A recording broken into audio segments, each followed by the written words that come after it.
Rasputin y el colapso del Imperio ruso.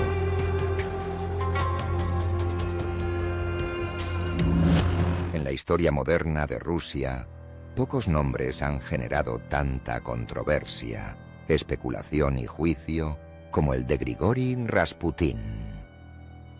Pero más allá del personaje legendario que ha sobrevivido en la cultura popular, hay una figura histórica compleja que emergió en un momento de profunda fragilidad institucional, social y emocional dentro del Imperio ruso. Esta es una revisión crítica de su rol en los últimos años de la dinastía Románov. No como anécdota excéntrica, sino como pieza significativa dentro de un proceso de descomposición política y social. Porque entender por qué Rasputín fue posible es también entender por qué el zarismo colapsó. Rusia antes de Rasputín. A comienzos del siglo XX, el Imperio ruso era una de las mayores potencias territoriales del planeta, pero también una de las más rezagadas políticamente. Gobernado por una monarquía absoluta, sin una constitución funcional ni partidos con verdadero poder, el país estaba marcado por un atraso estructural en lo social, lo económico y lo institucional. La revolución fallida de 1905 fue el primer síntoma claro de ese desequilibrio. El régimen logró mantenerse en pie, pero la fractura entre la sociedad civil y el Estado se hizo evidente. La represión se intensificó. El Parlamento, la Duma, se creó como concesión, pero su rol era débil. Mientras tanto, las demandas obreras, campesinas y nacionalistas seguían acumulándose. Todo esto ocurría bajo el reinado de Nicolás II, un zar profundamente religioso, de carácter indeciso, y cuya comprensión del poder se anclaba más en la tradición que en la realidad del siglo XX. La corte y su vulnerabilidad. En ese contexto, la figura del zarevich Alexei tuvo un peso político mayor del que suele reconocerse. El heredero, nacido en 1904, padecía hemofilia, una enfermedad hereditaria que debilitaba gravemente su salud. Su condición, mantenida en secreto, generó una presión constante sobre la familia imperial, especialmente sobre la zarina Alexandra.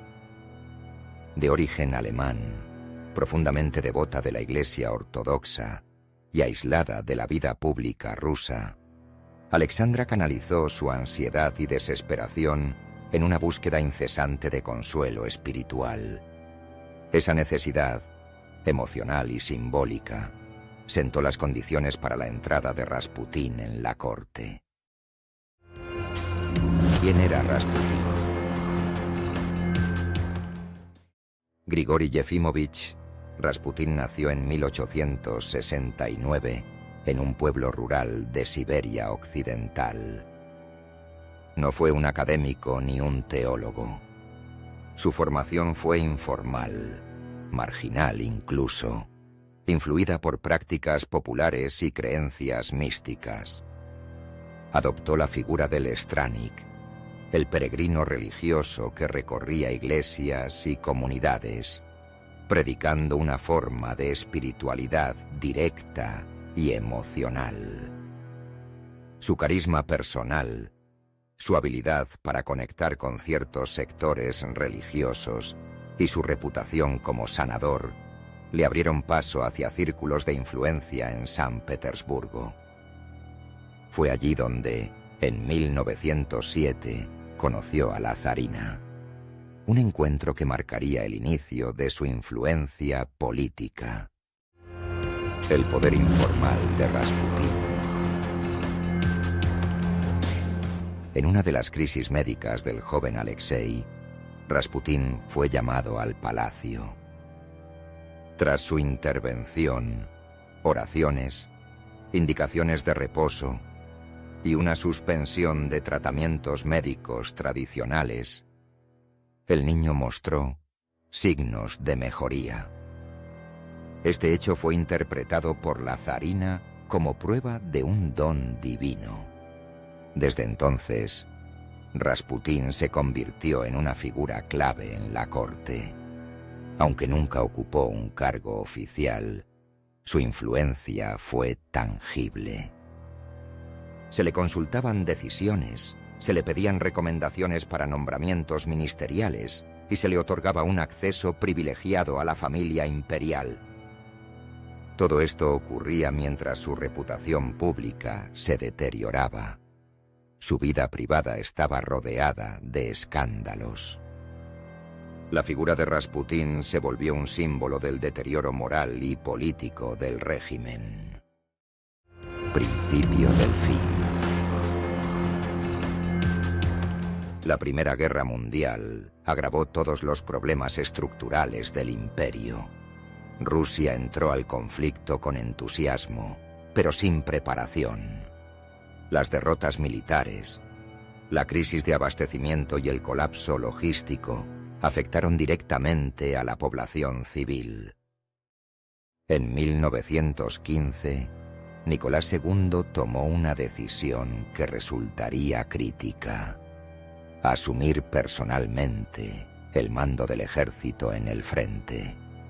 Esto lo alejó de la capital en el peor momento, dejando el gobierno en manos de la zarina y, en consecuencia, bajo la sombra de Rasputín.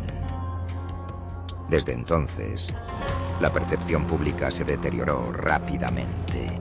El descontento se convirtió en ruptura. La confianza en el zarismo desapareció. Rol histórico de Rasputín. Analizar a Rasputín solo como un individuo excéntrico es un error. Su presencia en la corte debe entenderse como un fenómeno político e institucional. Fue posible no por su astucia, sino por la ausencia de mecanismos racionales de control del poder. En sistemas personalistas y cerrados como el zarismo tardío, la figura del favorito no es excepción, es síntoma. Desde la psicología política, su rol puede leerse como compensatorio. Ofrecía seguridad emocional a una familia asediada por el miedo, el dolor y la culpa. A nivel institucional, fue una señal de agotamiento. Asesinato y colapso de la monarquía. En diciembre de 1916, un grupo de aristócratas, convencidos de que eliminar a Rasputín podía salvar al imperio, organizó su asesinato. Le dispararon, lo golpearon y finalmente arrojaron su cuerpo al río Neva. Sin embargo, el gesto fue ineficaz. Apenas unos meses después, en febrero de 1917, estalló la revolución. Forzado por la presión militar y social, Nicolás abdicó. La dinastía Romanov, que había reinado por más de 300 años, se desplomó. Nicolás, su esposa Alejandra y sus 5 hijos fueron arrestados y trasladados de un lugar a otro hasta ser confinados en Ekaterimburgo. Allí, en la madrugada del 17 de julio de 1918, fueron ejecutados brutalmente por los bolcheviques. El asesinato de Rasputín, lejos de prevenir la catástrofe, fue apenas el presagio de un final trágico que ya se había puesto en marcha. Rasputín no fue un monstruo aislado, ni un genio de la manipulación. Fue todo producto de una época de crisis, de instituciones obsoletas y de una clase dirigente incapaz de adaptarse al cambio. Comprender su figura en términos históricos es comprender también cómo los poderes en decadencia a menudo depositan su esperanza no en la reforma, sino en el milagro. Si este contenido te resulta revelador, te invitamos a seguir explorando con nosotros. Archivos perdidos de la historia. Es un canal dedicado a examinar los procesos históricos desde una perspectiva crítica, humana y estructural. No nos limitamos a contar lo que ocurrió, sino que buscamos entender por qué ocurrió. Suscríbete, activa la campanita y acompáñanos en cada episodio, porque solo entendiendo el pasado con profundidad podemos interpretar con claridad el presente.